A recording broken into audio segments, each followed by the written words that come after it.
Okay, now let's take a look at one-syllable words. One-syllable words are not stressed or unstressed by learning a melody.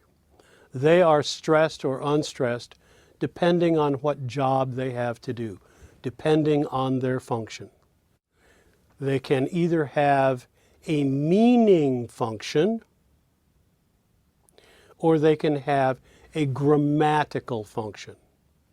The meaning function, also called the semantic function or the cognitive function, that is to say, nouns of one syllable, verbs of one syllable, adjectives of one syllable, adverbs of one syllable, that is, anything that has a meaning, will be stressed.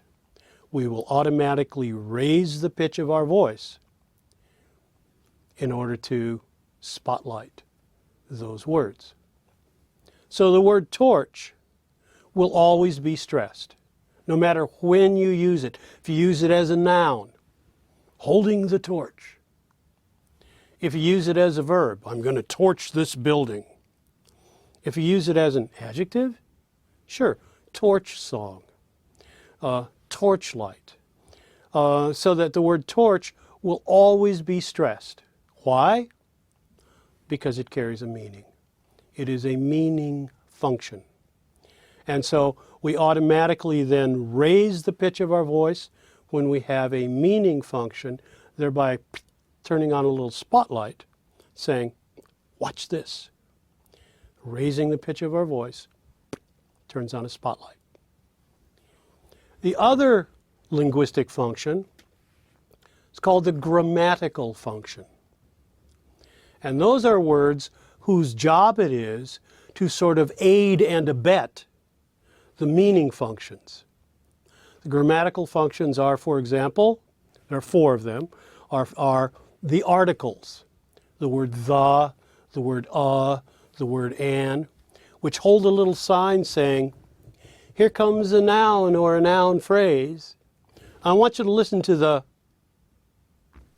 and see right now, because we're holding the sign saying, here comes a noun or a noun phrase, it's going to be really easy in this very legato flow of syllables. It's going to be easier for us because now our brain will say, ah, here comes a noun function. Here comes a substantive. Here comes a thing word. I want you to listen to the rain I want you to listen to the way the rain, so that the, and, the articles are just little sign holders.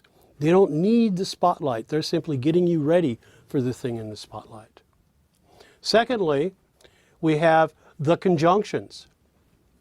And, but, yet, if, or, and so on. Words that are also holding signs saying, this thing goes with this thing. And the things may be Francisco and Esmeralda, so that we're joining two nouns with the conjunction. Or it could be head for the beach and then sun yourself.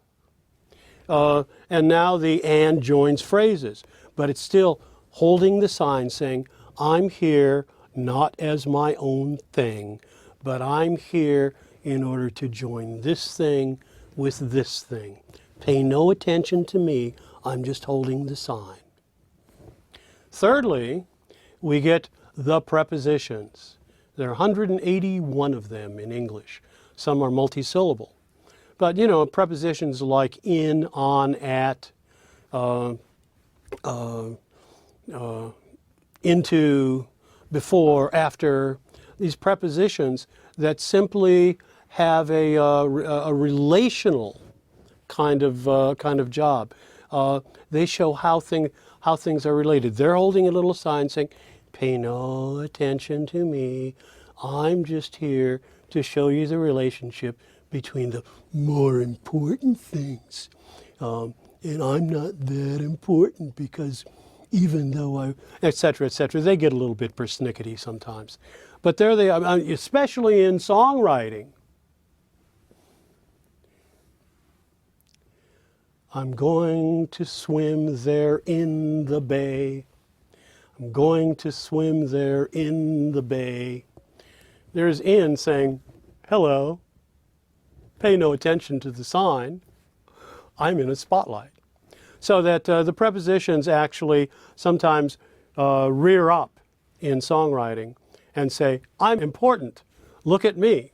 And of course, that's something that you have to guard against. And we'll talk about that.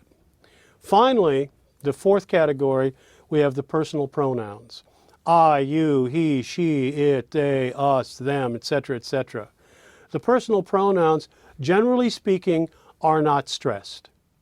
Generally speaking, they are grammatical type functions. And the name itself shows why that's true. They're called pronouns. That is, they're professionals. They're pronouns. They don't need the spotlight. Anybody can use them. Anybody can use I. And I is perfectly comfortable playing guitar for whoever asks for the session. So that unless there is some kind of contrast involved, well, I understand this even though you don't. Therefore, I and you will be stressed because there's a contrast. Throw the ball to me, not at me, then to and at actually will be stressed. But this contrast thing is always clear. We always will be able to hear the stress on prepositions or, hey, he's not simply a man, he's the man. So there will be contexts in which it is quite clear that these grammatical functions are going to be stressed. But typically, no. Think of it this way, that the grammatical functions, the articles, the conjunctions, the prepositions, and the personal pronouns are simply a black velvet cloth that is laid out in order to display the gems of our meaning. And the way that it does that is that the black velvet cloth is lower in pitch than the gems that we're displaying.